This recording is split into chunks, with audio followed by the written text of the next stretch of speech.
سبق نمبر 39، رکوع نمبر 40، آیت نمبر 284 تا 286۔ قرآن مجید کی تلاوت حرفی، لفظی اور با محاورہ ترجمہ بما تشریح حافظ محمد قاسم خان کی آواز میں۔ بسم اللہ الرحمن الرحیم۔ للہ ما فی السماوات وما فی الارض وإن تبدوا ما فی انفسکم او تخفوه یحاسبکم به اللہ فیغفر لمن یشاء ویعذب من یشاء واللہ علی کل شیء قدیر۔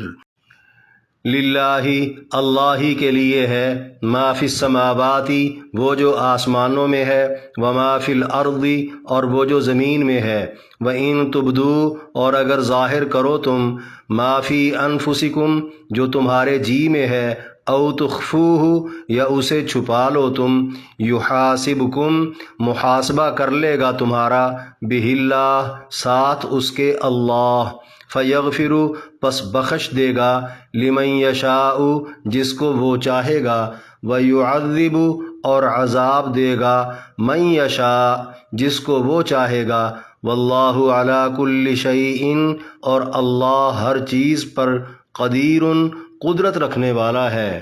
پوری آیت اللہ ہی کے لیے ہے جو کچھ آسمانوں اور زمین میں ہے، اور اگر تم ظاہر کرو جو تمہارے جی میں ہے یا اس کو چھپا رکھو، اللہ ان کے ساتھ تمہارا محاسبہ کر لے گا، پھر جسے چاہے گا بخش دے گا، جسے چاہے گا عذاب دے گا، اور اللہ ہر چیز پر قادر ہے۔ آمن الرسول بما انزل الیہ من ربہ والمؤمنون کل آمن باللہ وملائکتہ وکتبہ ورسلہ لا نفرق بین احد من رسلہ وقالوا سمعنا واطعنا غفرانک ربنا والیک المصیر۔ آمن مان لیا، الرسول رسول نے، بما جو کچھ، انزلہ اتارا گیا، الیہ ان کی طرف، من ربہ ان کے رب کی طرف سے، والمؤمنون اور مومن بھی، کل آمن سب مان گئے، باللہ اللہ کو، وملائکتہ اور اس کے فرشتوں کو، وکتبہ اور اس کی کتابوں کو، ورسلہ اور اس کے رسولوں کو، لا نفرق نہیں فرق کرتے ہم، بین احد درمیان کسی ایک کے، من رسلہ اس کے رسولوں میں سے، وقالوا اور کہا انہوں نے، سمعنا ہم نے سن لیا، واطعنا اور ہم نے مان لیا، غفرانک تیری بخشش ہے، ربنا اے ہمارے رب، والیک اور تیری ہی طرف، المصیر لوٹ کر جانا ہے۔ پوری آیت مان لیا رسول علیہ السلام نے جو ان کی طرف نازل کیا گیا ان کے رب کی طرف سے، اور مومنین بھی سب کے سب مان گئے اللہ اور اس کے فرشتوں اور اس کی کتابوں اور اس کے رسولوں کو۔ وہ کہہ چکے ہم اس کے رسولوں میں سے کسی ایک کو بھی جدا نہیں مانتے، اور انہوں نے کہا کہ ہم نے سن لیا اور مان لیا، تیری بخشش درکار ہے اے ہمارے رب، تیری ہی طرف لوٹ کر جانا ہے۔ لا يكلف الله نفسا إلا وسعها لها ما كسبت وعليها ما اكتسبت ربنا لا تؤاخذنا إن نسينا أو أخطأنا ربنا ولا تحمل علينا إصرا كما حملته على الذين من قبلنا ربنا ولا تحملنا ما لا طاقة لنا به واعف عنا واغفر لنا وارحمنا أنت مولانا فانصرنا على القوم الكافرين۔ لا یکلف اللہ نہیں تکلیف دیتا اللہ نفساً کسی نفس کو، الا مگر، وسعہا اس کی گنجائش پر، لہا اس کے لیے ہے ما کسبت جو اس نے کمایا، وعلیہا اور اس پر ہے مکتسبت جو اس نے کمایا۔ ربنا اے ہمارے رب، لا تؤاخذنا نہ پکڑ تو ہمیں، ان نسینا اگر بھول جائیں ہم، او اخطأنا یا چوک جائیں ہم۔ ربنا اے ہمارے رب، ولا تحمل اور نہ ڈال، علینا ہم پر، اصراً بوجھ، کما جیسا کہ حملتہ تو نے اس کو ڈالا، علی الذین ان لوگوں پر جو من قبلنا ہم سے پہلے گزرے۔ ربنا اے ہمارے رب، ولا تحملنا اور نہ ہم سے اٹھوا، ما لا طاقت وہ جو نہ طاقت ہو، لنا ہمارے لیے، بہی اس کی، واعفو اور درگزر کر تو، عنا ہم سے، واغفر لنا اور بخش دے ہمیں، وارحمنا اور رحم کر ہم پر، انت تو ہی، مولانا ہمارا کارساز ہے، فانصرنا پس مدد کر ہماری، علی القوم الکافرین کافر قوم پر۔ پوری آیت۔ اللہ کسی جان کو اس کی ہمت سے زیادہ تکلیف نہیں دیتا، اس جان کے لیے وہی ثواب ہے جو اس نے کمایا، اور اس پر وبال بھی اسی کا ہے جو اس نے کمایا۔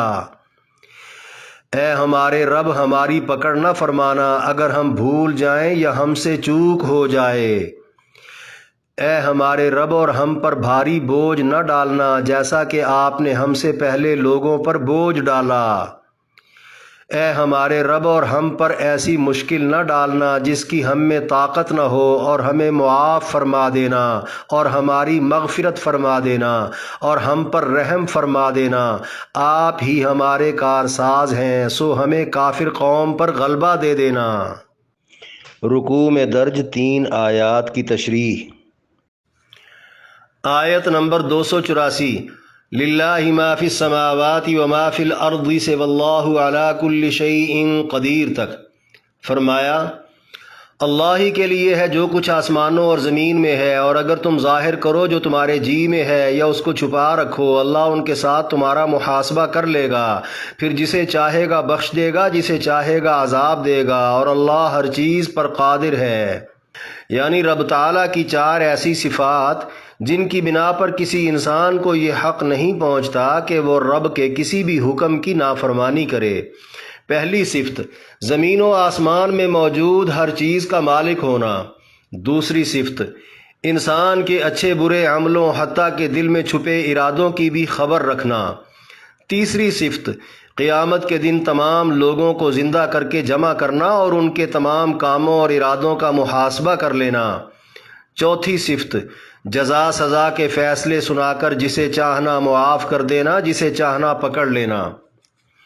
اب جس کی ذات ذوالجلال ہو، حکومت لازوال ہو، قدرت با کمال ہو، ملکیت بے مثال ہو، علمیت بہرحال ہو، اس کا حکم نہ ماننا، حکم میں کیڑے نکالنا، بندوں کی بھلا کیا مجال ہو سکتی ہے۔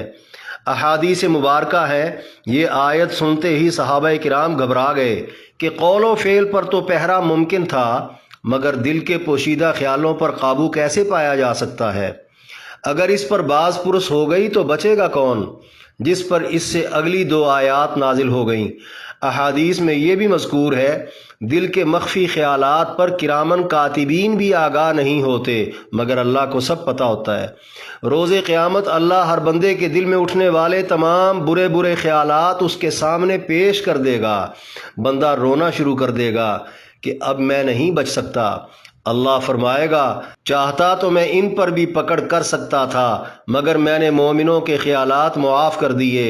نبی علیہ السلام نے فرمایا، مومن پر دنیا میں جتنی تنگی تکلیف بیماری آتی ہے، اگر وہ اللہ کی رضا پر راضی رہے تو اس سے صغیرہ گناہوں اور برے خیالوں کا سارا گند صاف ہو جاتا ہے۔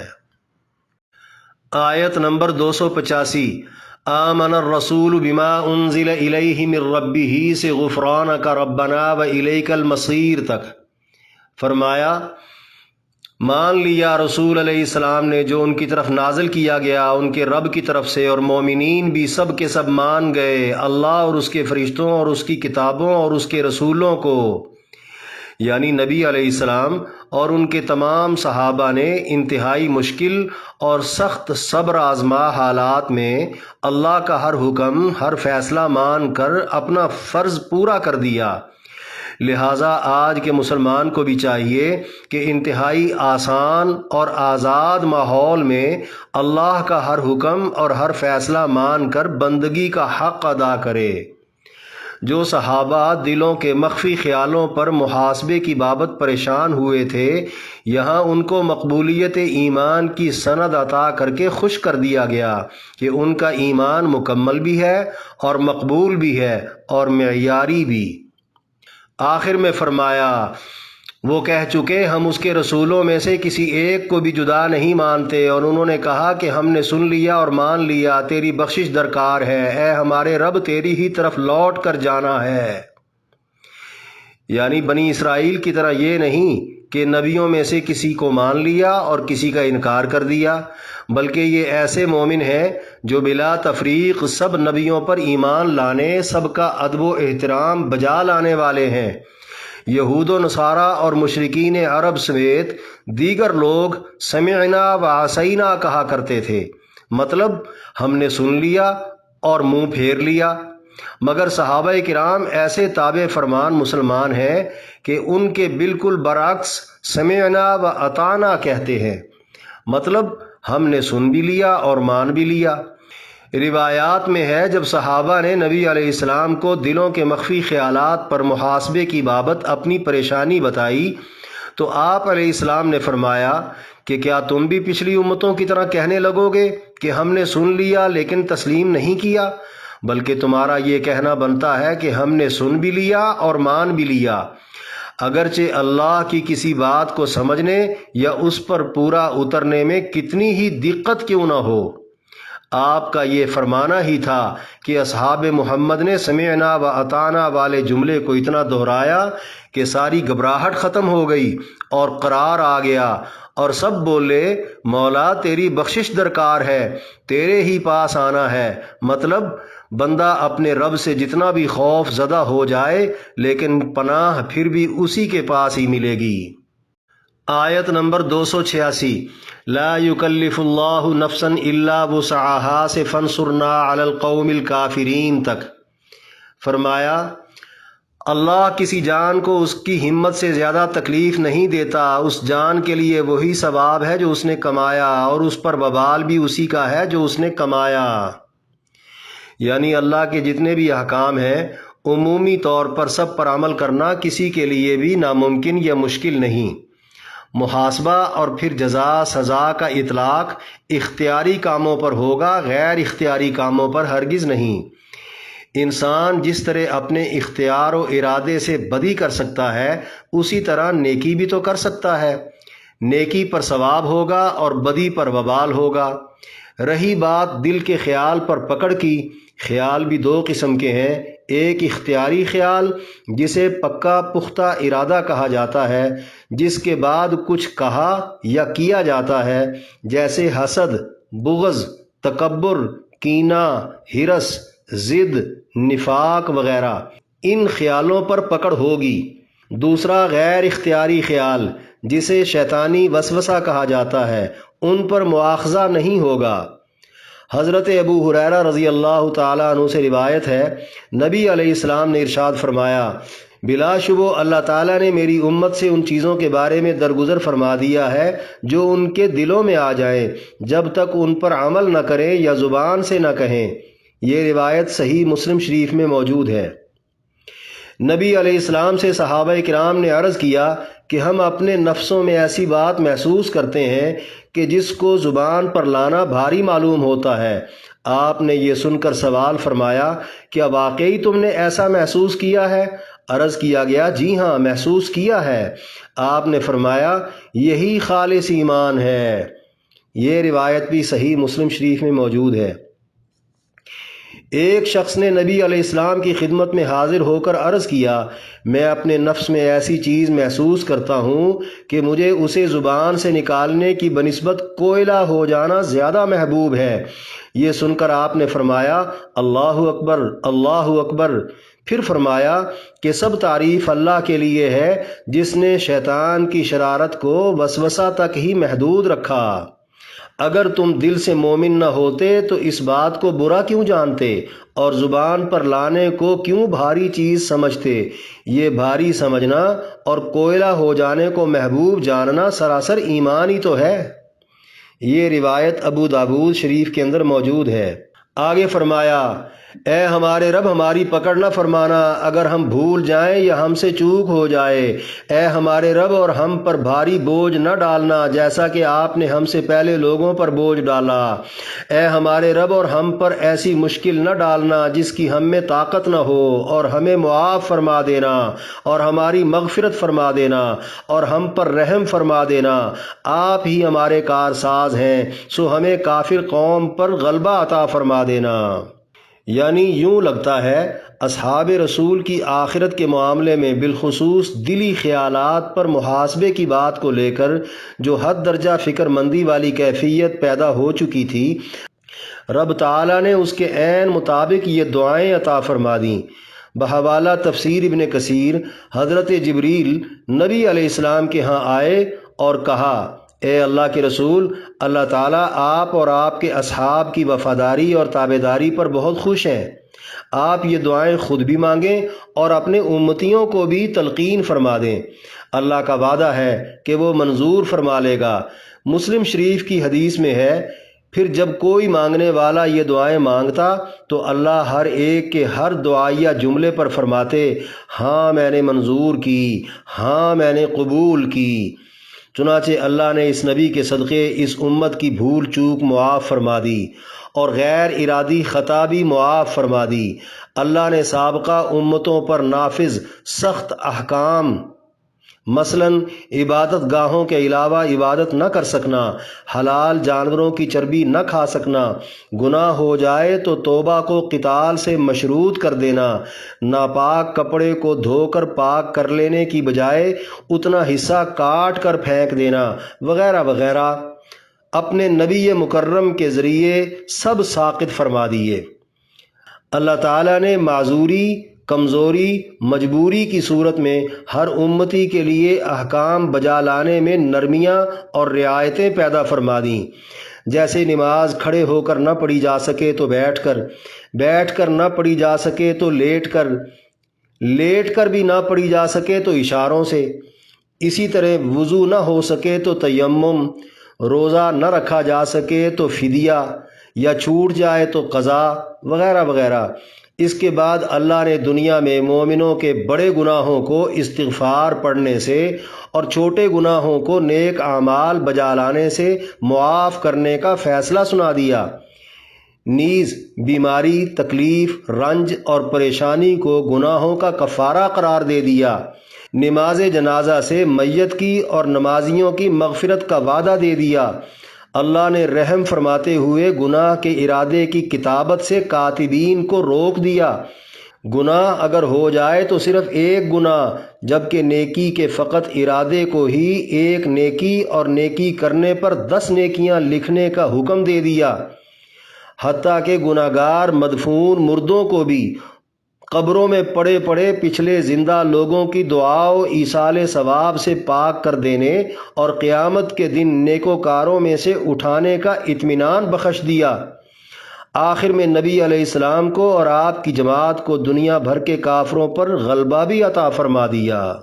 ان دونوں آیتوں کی فضیلت سماعت فرما لیجئے۔ صحیح بخاری میں ہے، جو روزانہ رات سوتے وقت یہ دونوں آیتیں پڑھے گا یہ اس کو ہر حاجت میں کفایت کر جائیں گی۔ صحیح مسلم شریف میں ہے، یہ دونوں آیتیں عرش کا خزانہ ہے جو مجھ سے پہلے کسی نبی کو نہیں دیا گیا۔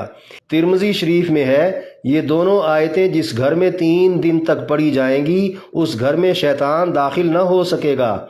حضرت علی رضی اللہ تعالیٰ عنہ کا فرمان ہے، میں نہیں جانتا اسلام کا کوئی ماننے والا آیت الکرسی اور یہ دونوں آیتیں پڑھے بغیر سو جائے۔